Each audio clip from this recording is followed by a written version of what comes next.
早上好，印度海军。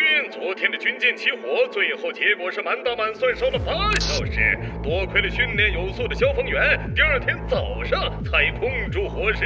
但最后军舰还一头翻进了水里。我看你们全得下岗，因为印度阿普星辰肯定又要整活了。国防部再度发布航母制造计划，但最大敌人是船厂，因为他们击沉的自家军舰比海军还要多。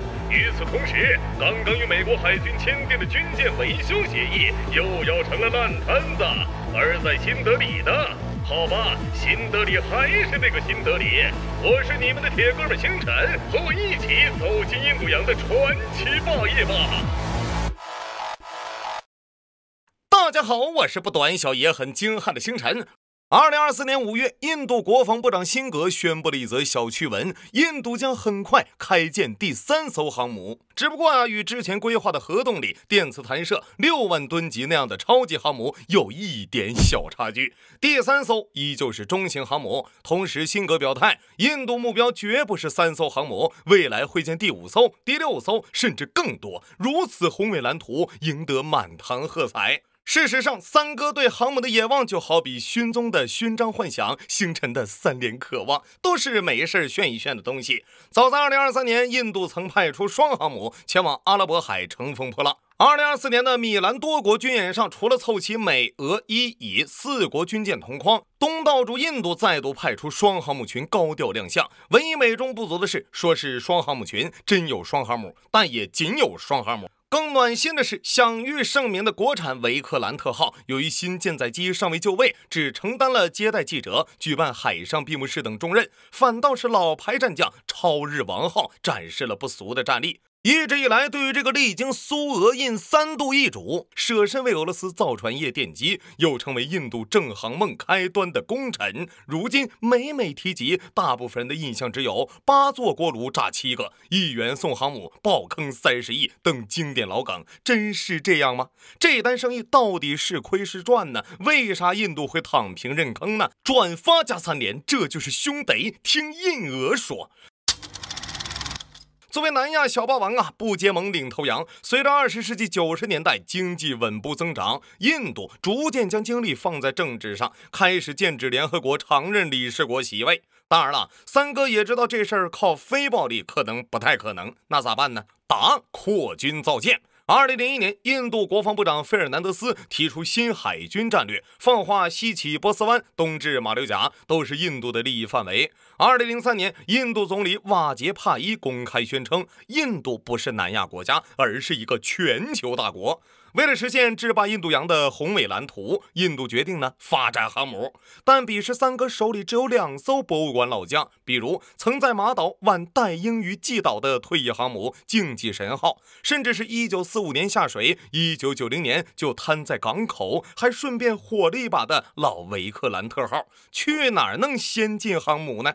对此印度不假思索，买。但找带鹰吧，他自己都缺；找法国呢，30多岁的福煦号老爷爷还在艰难服役呢。一个偶然的机会，三哥望向了正在不要998，不要98，9块8你带回家的俄罗斯以及巴库号。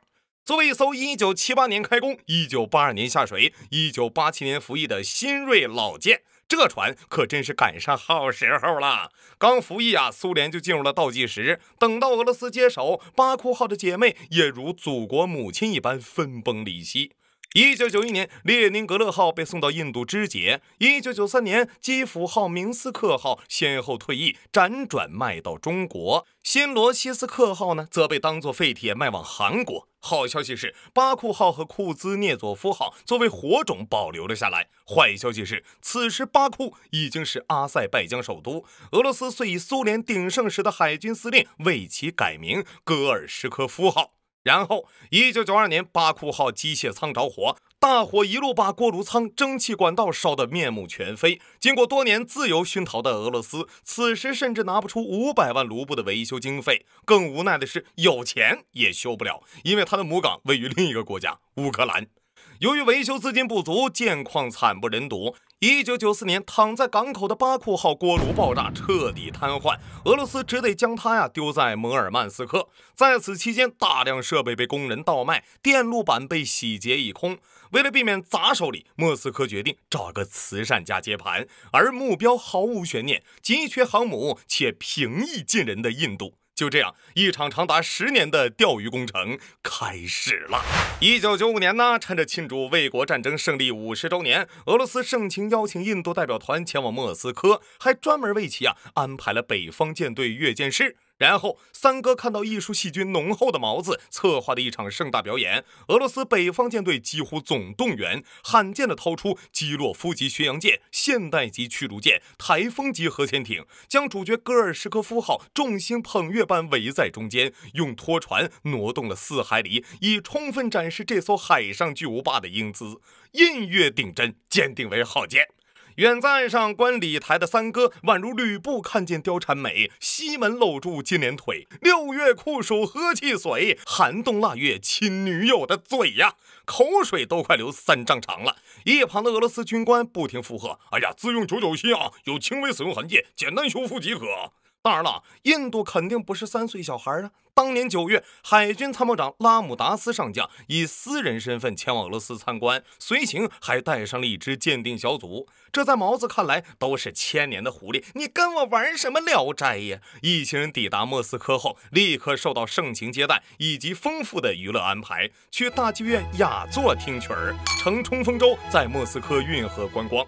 直到1周后，拉姆达斯才登上航母。此时，原本毁损严重的内部舱室早打上了封闭标签，空荡的武器库也摆满了各种武器雷达。结果如俄方所愿，老拉回国后立即汇报，该舰性能极好，改造空间极大，值得争取。随后，内阁安全委员会当即拍板。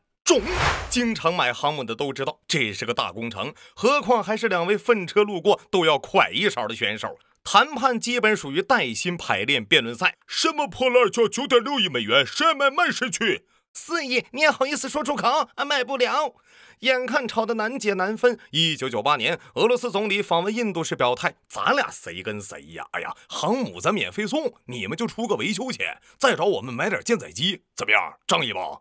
得知这一消息后，印度海军喜出望外。很快俄罗斯传出消息，北方舰队代表要求保留歌号，请愿材料都递到国防部了。同时，俄海军第1副司令也在接受印度报业采访时声称，正在给克里姆林宫进言，海军就一艘库兹涅佐夫号不够啊，千万不能卖呀，不然咱海军底子就不保了。其实事儿倒是真的，只不过发生在6年前。为了避免飞着的鸭子煮熟了，印方指示加快谈判，必须抢下歌号。在接下来的几年里，双方签订了航母转交意向书，完成了技术转让谈判。然而，为了避免陷入低价促销随便买、捆绑销售一刀宰的局面，对于维修费却始终是你说氢氧化钠，他说三上悠亚。咱这是小本买卖，维修费至少8亿美元。啥？要不起，我只有5.5亿。嗨，法兰西我哥们儿，美利坚熟的给我穿1条裤衩子，英吉利那嘎达替我好使，不就是航母吗？多的是人脉。眼看谈判又僵了，2000年，新任总统普京出访印度，并提出了出售坦克、租借核潜艇、研发战机导弹等一揽子合作大单。恰好此时，印度因为没事炸原子弹玩，遭到欧美武器禁运。面对如此盛情，印度终于松口。又经过足足4年的细致磋商，2004年1月，合同正式签署，成了。在协议里印度考虑十分周全，光子合同就有20多个。合同规定，航母全权交由俄罗斯船厂改装，改造工期不超过52个月。俄罗斯还必须将航母改为滑跃起飞，并承诺配齐米格29K。为避免毛子狮子大开口，武器采购价格也早早规定，航母改装外加舰载机、武器系统采购，总价仅需15亿美元。对此，印度国防部长兴奋地表示，有这么高速运转的机器进入印度，这是印俄合作的重大里程碑，是一笔双赢交易。有助于双方建立更真挚的友谊吗？2004年，当1.75亿美刀的首付打入俄罗斯后，精益求精的印度提出了一项小要求，对戈尔什科夫号进行彻底武器更新。毛子当即表态：“哎呀，没问题呀，不过涉及合同外调整呢，必须另外支付610万啊。”占了便宜的三哥也不含糊，给，并早早为新航母取了个响亮的名字——维克拉姆蒂亚号。只等2008年送货上门，俄罗斯可就热闹了。印老爷一来，钱就到了。因苏联解体瘫痪的船厂如久旱逢甘霖般开始运转，因资金搁置的米格29K 项目迅速重启，被大火洗礼的库兹涅佐夫号也终于有了维修经费。另外由工业部、国防部及财政部组成的海洋委员会正式提出大力支持俄国造船业。至于改造航母，北德文斯克造船厂，就那儿了唯一的小缺憾是，这地儿地处极北，是前苏联核潜艇基地，从未涉及航母领域。在紧锣密鼓的改造工程进行3年之后，印度代表团到俄罗斯看了一眼进度，您猜怎么着？没怎么动。那个航母的船体除锈、垃圾清理排水排油基本完毕。此时毛子直接摊牌，钱花完了，希望追加投资到20亿美元，且2008年必须紧急到账5.13亿，才能保证不停工。这话印度就不爱听了，合着你也把合同当废纸的呀？俄罗斯赶紧接话：“你们只需要打钱就行了，我们要考虑的就很多了。航母改造看起来很难，实际一点也不简单。除了造船，还涉及冶金、电子、化工等多个领域。是我们低估了工程难度，但一艘中型航母市场价至少40亿美元，涨价你们也赚呐。”此时，印度内部也陷入纠纷呢。审计长痛批维克拉玛蒂亚号是一艘寿命有限的二手航母，还有继续延期的风险，必须止损。海军参谋长梅塔则当即回怼：“谁能以20亿美元买到一艘航母吗？可以的话，我现在就签支票。”此时，急于打开印度军火市场的美国又添了一把火。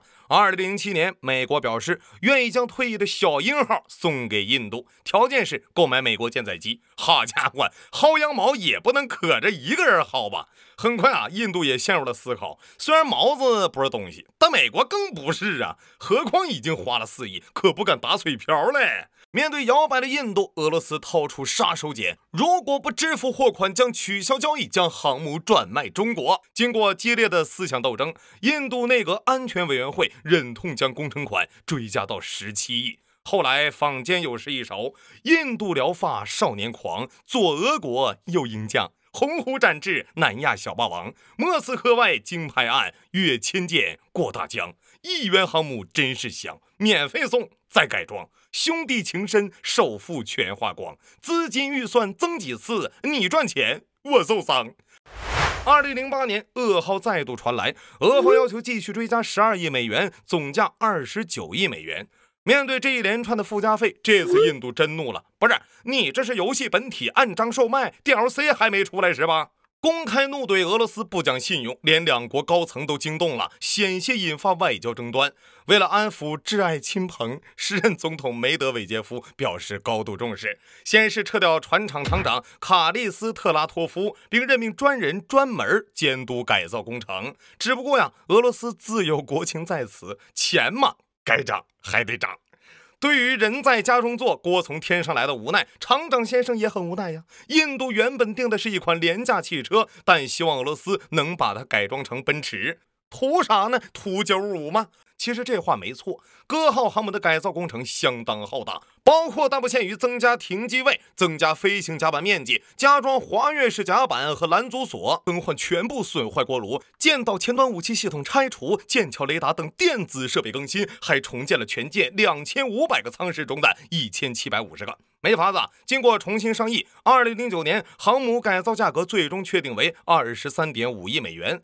弹幕里的吴彦祖可能要问了，毛子他怎么敢的呢？原因很简单，印度派驻北方机械厂的项目主管辛格准将，在工作之余与一聪明能干的俄罗斯美女学了外语。不巧的是，两人颠鸾倒凤场景被记录下来，而照片则莫名其妙出现在了俄罗斯情报局手里。最终根据辛格透露的印方底线，俄方肆无忌惮抬价。当合同敲定后，看着这位被榨干的倒霉的准将，毛子献上了最后一击绝杀。2010年，印度中央调查局收到了一份光盘，内含辛格的全套人体艺术写真，随即他被勒令退役。而那位俄罗斯美女呢，实际是一名克格勃的燕子，代号娜塔莎。在超能力的驱使下，这艘航母刺客总算传来捷报。好消息是，2008年12月，超日王号下水西装。坏消息是，原定2011年的海试因工程原因拖延。好消息是，2011年4月，印度海军开始在航母上训练。坏消息是，首次海试先暂定2012年3月，后因天气推迟到6月初。海试前，某不懂海军的老头还玩了一把因果律武器，结果刚一出门又诞生了经典永流传的8个锅炉炸7个。好在这倒是小问题，不是一个没炸吗？至于原因，俄方痛斥是印方坚持选用不合要求的中国产的低等级耐火砖导致，交付时间再次拖延。终于2013年7月，久经考验的维克拉姆蒂亚号成功服役。当年11月，据采购协议签署10年后，价格从打包价15亿翻了足足3倍，涨到23.5亿美刀改装，外加20多亿采购舰载机后，当年拎包入住的精装维克拉姆蒂亚号历时26天，航行1万海里返回印度，随舰搭载100多名俄罗斯专家，负责质保1年。可能有人会好奇这钱划算吗？凡事就怕对比。抛开印度万国造国产航母不谈，光购买26架法国阵风 M 舰载机就花了62亿美刀，且需要改造交付无期。再对比戴营没事就断轴，还缺舰载机的威尔士亲王号，也得32亿英镑，以及英国帮澳大利亚造的霍巴特级护卫舰，单艘7000吨，要价28亿。毛子的区45亿，4舍5入约等于白捡呐。当然了，凑合用的维克拉姆蒂亚号没有挡焰板，导致战机起飞效率奇低，也为印度航母大业埋下祸根。虽然印度不亏，但毛子血赚了，靠着帮3个改航母，俄罗斯培养了熟练工人，重振了造船业。几年后，又将这一优秀经验复制到印俄合作的5代机项目上，只能说毛子他真的太会了。此处我有一联，上联1元买航母，兄弟情深，没有城府。下联20亿改装，友好协商，经费坑光。早在1999年，印度便开始了轰轰烈烈的国产航母计划，同时与俄罗斯就戈尔什科夫号改装展开谈判。直到1年后的2000年6月，中国第一艘航母的前身瓦良格号才从黑海船厂起航，经土耳其扣押，穿直布罗陀海峡，绕非洲好望角，跨越万里，走了627天，才艰难开进大连。又经过3年闲置后，正式开始自行改装。2012年，当锈迹斑斑的瓦良格号摇身一变成为崭新的辽宁号时，由俄罗斯改造的戈尔什科夫号也已改造完毕，交付印度。